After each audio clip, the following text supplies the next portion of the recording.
আসসালামু আলাইকুম। Coefficient of কোরিলেশনের আজকে দ্বিতীয় ক্লাস।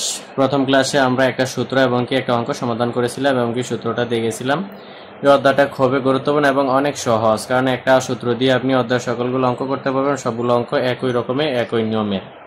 পরীক্ষা এখান থেকে 10 নম্বরের জন্য আসে। তো আজকে ক্লাসে আমরা গুরুত্বপূর্ণ একটা অঙ্ক সমাধান করবো। অঙ্কটা আসছে BBA honours third year management ডিপার্টমেন্টে 2017 সালে।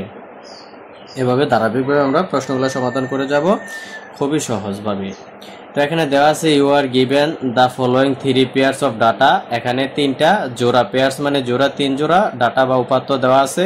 জোড়াগুলো হলো 1 3 2 1 এন্ড এবং 1 6। Determine coefficient of correlation. Coefficient of correlation নির্ণয় করতে বলছি।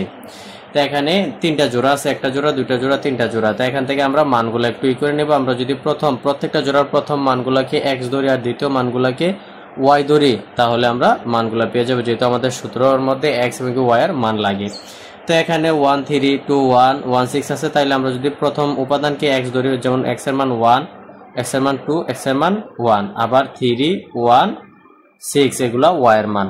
আমরা একটু টেবিল আকারে করে সলিউশনটা এখন করব। সলিউশন লেট ধরি যে এক্স ওয়াই, তাইলে এক্স এর মান আমরা কি প্রত্যেকটা জোড়ার প্রথম উপাদানকে এক্স এর মান ধরবো। তাইলে এখানে প্রথম জোড়ার প্রথম উপাদান হচ্ছে 1, এক্স এর মান 1 ধরলাম।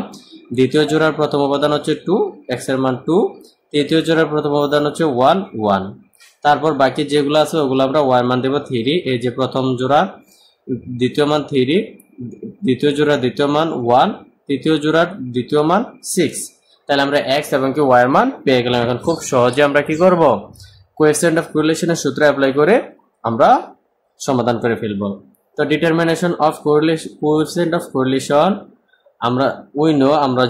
আমরা জানি কোএফিসিয়েন্ট অফ কোরিলেশনের সূত্র হচ্ছে কি, summation xy minus summation x summation y by n whole to the power root over summation x square minus summation x whole square by n into summation y square minus summation y whole square by n।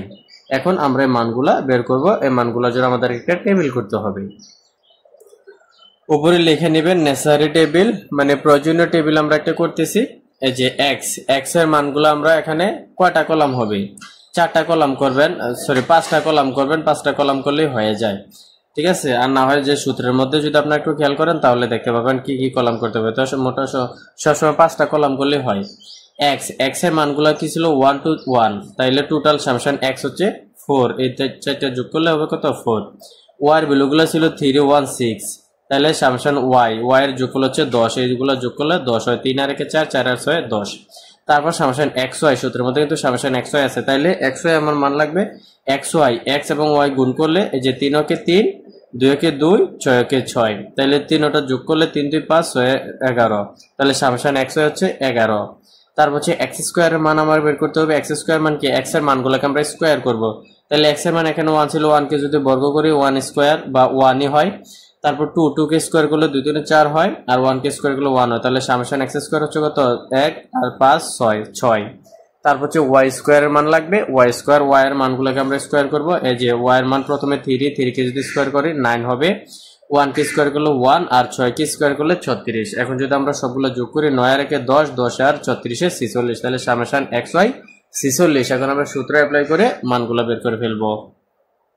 এই 5টা column করলে আমাদের হয়ে যায়। সুতরাং coefficient of correlation এর আমরা একটু লিখে নেই যে কি, সামেশন x 4, সামেশন y হচ্ছে 10, summation xy 11, summation x square হচ্ছে 6, summation y square 46, and number of year হচ্ছে 3, আর এর মান হোয়াট বা কোএফিসিয়েন্ট অফ কোরিলেশন কত। এখানে নাম্বার অফ ইয়ার 3 আমরা কোথায় পেলাম, এখন তো 3টা পেয়ার্স মানে 3টা জোড়া দেওয়া ছিল, তার মানে 3 বছর, ঠিক আছে। তা আর না হয় এভাবে যদি আমরা সারি সংখ্যা গণনা করি 1টা 2টা 3টা, তার মানে 3 বছর অঙ্ক আমাদের। তো এখন আমরা সূত্রটা লিখি, r equal summation xy minus summation x summation y by n whole divided by summation x square minus summation x whole square by n into summation y square minus summation y whole square by n। এখন আমরা মানগুলো বসাই। Summation xy আমাদের মান কত ছিল, summation xy ছিল 11, এই যে 11 আমরা এখানে বসালাম। মাইনাসে মাইনাস সামেশন x এর মান 4 ইনটু গুণাকার আছে ইনটু সামেশন y এর মান 10, আর নাম্বার অফ ইয়ার n এর মান হচ্ছে 3, আর নিচে হচ্ছে summation x square. Summation x square এর মান হচ্ছে 6, আমরা 6 বসালাম। মাইনাসে মাইনাস এই যে সামেশন x তারপর whole square, not summation x square. এটা সামেশন x কে, x এর মানকে আমরা স্কয়ার করব। তাহলে সামেশন এক্স হচ্ছে 4, 4 এর আমরা স্কোয়ার করব, নিচে হচ্ছে নাম্বার অফ ইয়ার মানে 3, তারপর ইনটু ব্র্যাকেট দিলাম, তারপর সামেশন ওয়াই স্কোয়ার মান 46, 46 মাইনাসের minus summation y whole square, summation y এর মান কত 10, 10 কে আমরা ব্র্যাকেট দিয়ে স্কোয়ার করব নাম্বার অফ ইয়ার n দ্বারা 3। তারপর আমরা এগুলা ক্যালকুলেশন করব।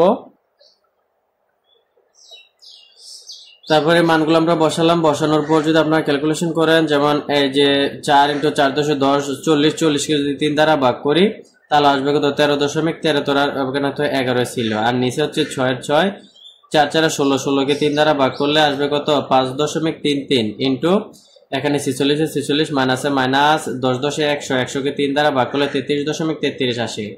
এখানে 11 থেকে যদি আমরা 13.33 বাদ দিই মাইনাসের 2.33 থাকবে মাইনাসের। তারপর নিচে থাকবে কি এই 6 থেকে যদি 5.33 বাদ দিই থাকবে 0.67 ইন্টু তারপরে যে 46 থেকে যদি 3.33 বাদ দিই থাকবে 12.67। তারপর নিচে আমাদের কি আছে -2.33, আর নিচে এগুলা গুণ করে এই দুইটা গুণ করে যদি রুট চাপি আসবে 2.91। তারপর মাইনাসের 2.33 কে যদি আমরা 2.91 দ্বারা ভাগ করি আসবে মাইনাসের 0.80। এটি আমাদের কোরিলেশন মান, কোএফিসিয়েন্ট অফ কোরিলেশন আর দ্বারা প্রকাশ করা ইকুয়াল -0.80 আনসার। কোএফিসিয়েন্ট অফ কোরিলেশনের মান সবসময় 1 বা তার থেকে ছোট হবে, নেগেটিভ হোক আর পজিটিভ হোক। আশা করি অঙ্কটা বুঝতে পারছেন, খুবই সহজ। এই অঙ্কগুলো আপনারা ভালোভাবে একটু দেখবেন, পরীক্ষা সবসময় 10 নম্বরের জন্য আসে। এখন আপনাদেরকে কিছু হোমওয়ার্ক দিব, এগুলো আপনারা করবেন। দেখুন এই যে এটা আছে বিবি অনার্স সেকেন্ড ইয়ার ফাইন্যান্স ডিপার্টমেন্টে 2016 সালে। নিয়ম কি বলছে, find Karl Pearson coefficient of correlation. Correlation বের করার জন্য এখানে বলছে কি age of husband in years, হাজব্যান্ডের বয়স, age of wife in years, ওয়াইফের বয়স। তাইলে হাজব্যান্ডের এজকে যদি আমরা এক্স ধরি আর ওয়াইফের ইয়ার্সকে যদি আমরা বয়সকে যদি ওয়াই ধরি তাহলে হয়ে যাবে। এগুলো আপনারা কোএফিসিয়েন্ট অফ কোরিলেশন করবেন। আমি একটু সমাধানটা দেখিয়ে দিচ্ছি। দেখেন এই যে এজ অফ হাজব্যান্ড এক্স ধরছে, ওয়াইফের ইয়াকে ওয়াই ধরছে, তারপর এক্স এর জন্য একটা কলাম, ওয়াই এর জন্য একটা কলাম, আমরা মোট 5টা কলাম করি, তারপর x y, x square, y square. এটা আপনারা নিজে নিজে করবেন। তারপর আরো কিছু হোমওয়ার্ক দিচ্ছি। এই যে এই অঙ্কটা আপনারা সমাধান করবেন। বিবি অনার্স সেকেন্ড ইয়ার অ্যাকাউন্টিং ডিপার্টমেন্টে 2018 সালে আসছিল, খুবই গুরুত্বপূর্ণ। এখানে ডিরেক্ট দেওয়াই আছে, বলছে কি from the following data calculate the Karl Pearson coefficient of correlation. Correlation করতে বলছে, এক্স এবং ওয়াই এর ভ্যালু দেওয়া আছে, তাহলে আপনারা সূত্রটা লিখে 5টা কলাম করবেন। এক্স এর জন্য একটা কলাম, ওয়াই এর জন্য একটা কলাম, এক্স ওয়াই এর জন্য একটা কলাম, এক্স স্কোয়ারের জন্য একটা কলাম, ওয়াই স্কোয়ারের জন্য একটা কলাম, এই 5টা কলাম করে সুন্দরভাবে এগুলা করে ফেলবেন। এই যে এই অঙ্কটা আপনারা করতে পারবেন। প্রবলেম 14, এটা আছে বিবি অনার্স সেকেন্ড ইয়ার মার্কেটিং ডিপার্টমেন্টে 2018 সালে। প্রাইস টাকা দেওয়া আছে এবং কি ডিমান্ড মানে চাহিদা দেওয়া আছে। বলছে calculate correlation between price and demand. তাহলে প্রাইসকে যদি আমরা এক্স ধরি, ডিমান্ডকে যদি ওয়াই ধরি তাহলে হয়ে যাবে। আচ্ছা অঙ্কটা কত বছরের দেখে কতটা মান দেওয়া আছে, 1 2 3 4, তাহলে অঙ্কটার মেয়াদ বা এন এর মান হবে 4। ঠিক আছে, আপনারা অঙ্কগুলো করে নেবেন। এখানে এই অঙ্কটা আপনারা করে নেবেন। এই অঙ্কটা আছে বিবি অনার্স সেকেন্ড ইয়ার ফাইন্যান্স ডিপার্টমেন্টে 2020 সালে। দেখছেন সবগুলো অঙ্ক একই নিয়মের। এখানে দেওয়া আছে ক্যাপিটাল ইন কোর আর প্রফিট ইন কোর। আচ্ছা বলছে কি determine the coefficient of correlation between profit and capital. হ্যাঁ, মূলধন এবং লাভের মধ্যে কি করতে হবে, আপনাদের কোএফিসিয়েন্ট কোরিলেশন করতে হবে। ক্যাপিটালকে এক্স ধরবেন, প্রফিটকে ওয়াই ধরবেন, তারপর 5টা কলাম করে ফেলবেন। এটার কত বছরের, 1 2 3 4 5 বছরের অঙ্ক। ঠিক আছে, একটা অঙ্ক পারলে সবগুলো করতে পারবেন।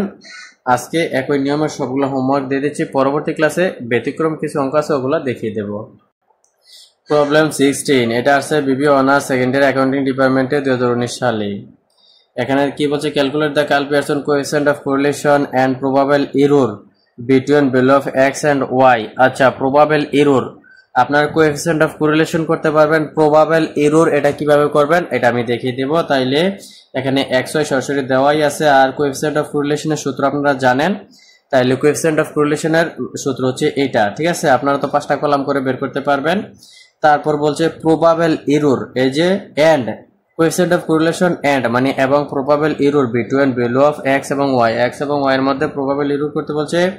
প্রবাবল এররের সূত্র হচ্ছে, দেখেন the probable error PER, probable error হচ্ছে কি 0.67 0.6745 into 1 minus r square by root over n, এটা হচ্ছে সূত্রের মান। ঠিক আছে, এই যে 0.6745 এটা হচ্ছে সূত্রের মান, সূত্রের মান ইনটু আর হচ্ছে 1 মাইনাস আর স্কোয়ার মানে কোএফিসিয়েন্ট অফ কোরিলেশনের মান যেটা আসবে এটাকে স্কোয়ার করবেন, রুট ওভার এন মানে কি রুটের নিচে এন নাম্বার অফ ইয়ার্সটা বসাবেন। এটা কত বছর অঙ্ক? 1 2 3 4 5 6 7 8 বছর অঙ্ক। সমাধানটা আমি দেখাই দিই। এই যে দেখেন coefficient Karl Pearson coefficient of কোরিলেশনের মান আসছে কত? R equal 0.94। Determination of probable error করার নিয়ম হচ্ছে প্রবাবল এরর পি আর এখানে সূত্রটা হচ্ছে 0.6745 into 1 minus r square by root over n. এখানে এটা তো সূত্রের মান, আর হচ্ছে আর স্কোয়ার, আর এর মান, আর হচ্ছে কি কোএফিসিয়েন্ট অফ কোরিলেশন, আর এর মান হচ্ছে 0.94 আর এন এর মান হচ্ছে 8। এখন আমরা আর স্কোয়ার মানে আর এর মানকে স্কোয়ার করবো, 0.94 কে স্কোয়ার করবো, আর রুটের নিচে এন এর মান হচ্ছে 8 বসিয়ে দেবো। বসানোর পর এগুলো যদি আপনারা ক্যালকুলেশন করেন আনসার আসবে কত? প্রবাবল এরর আসবে 0.0278 আনসার। প্রবাবল এরর এই সূত্রের মাধ্যমে অ্যাপ্লাই করবেন। প্রবাবল এরর করার জন্য যদি কোএফিসিয়েন্ট অফ কোরিলেশন প্রশ্নে না চায়, শুধু প্রবাবল এরর চায়, তাও আপনাকে মাস্ট বি কি করতে হবে? কোএফিসিয়েন্ট অফ কোরিলেশন বের করতে হবে, কারণ না এখানে আর এর মান লাগবে। এটাই লাস্ট হোমওয়ার্ক। এখানে আরো একটা এক্সট্রা রিকোয়ারমেন্ট যোগ হয়েছে, এই কারণে অঙ্কটা আমি দেখাচ্ছি। এখানে এটা BBA honours second year marketing ডিপার্টমেন্টে 2017 সালে আসছে। এই অধ্যায় থেকে আপনার কাছে 3টা রিকোয়ারমেন্ট চাবে। এক হচ্ছে Karl Pearson coefficient of correlation 1 number, আর 2 নম্বর হচ্ছে স্ট্যান্ডার্ড অফ এরর, আর 3 নম্বর হচ্ছে প্রবাবল এরর। এই 3টা চাবে, coefficient of correlation, probable error এবং স্ট্যান্ডার্ড এরর। এই 3টা রিকোয়ারমেন্ট এই অঙ্কের মধ্যে আছে। দেখেন এখানে calculate Karl Pearson coefficient of correlation, find the standard error of coefficient of correlation, determine the probable error. Probable error করতে পারবেন, স্ট্যান্ডার্ড এরর দেখানো হয় নাই, এই অঙ্কটা আমি দেখাই দিব। তাইলে আমরা একটু দেখি, এখানে প্রশ্নের মধ্যে x এবং y এর মান দেওয়া আছে। এটা কত বছর অঙ্ক? 1 2 3 4 5 6 7 বছরের। আচ্ছা, কার্ল পিয়ারসন কোএফিসিয়েন্ট অফ কোরিলেশনের সূত্র হচ্ছে এটা, standard error of coefficient of correlation, standard এররের সূত্রটা আমি দেখাই দেই, আপনারা সমাধান করতে পারবেন। 1 minus r square root over n। তাইলে কোএফিসিয়েন্ট অফ কোরিলেশনের মান হচ্ছে r দ্বারা প্রকাশ করি, আর কোএফিসিয়েন্ট অফ কোরিলেশনের মান যত আসবে এটাকে স্কয়ার করবেন, তাহলে হয়ে যাবে। তাহলে স্ট্যান্ডার্ড এররের সূত্র হচ্ছে কি 1 minus r square by root over n। আর প্রবাবল এররের সূত্র হচ্ছে কি PER, এটা সূত্র হচ্ছে 0.6745 into 1 minus r square by root over n। তাহলে স্ট্যান্ডার্ড এরর এবং প্রবাবল এররের মধ্যে একটু ব্যতিক্রম, শুধু হচ্ছে এই মানটা। স্ট্যান্ডার্ড এররের মধ্যে 0.6745 গুণন আকারে নেই, আর প্রবাবল এররের মধ্যে 0.6745 গুণ করতে হয়, এটুকুই পার্থক্য। আপনারা এটা করে নেবেন। আনসারটা আমি দেখিয়ে দিচ্ছি। এটা যখন আপনারা কোএফিসিয়েন্ট অফ কোরিলেশন করবেন, আর এর মান আসবে কত? 0.96। তারপর number of year 7। Standard error কত? স্ট্যান্ডার্ড এরর সূত্র হচ্ছে 1 minus r square by root over n। 1 এর 1 মাইনাস মাইনাস, আর এর মান হচ্ছে 0.96 square by root over n এর মান হচ্ছে 7। ক্যালকুলেশন করলে আসবে 0.03 স্ট্যান্ডার্ড এরর।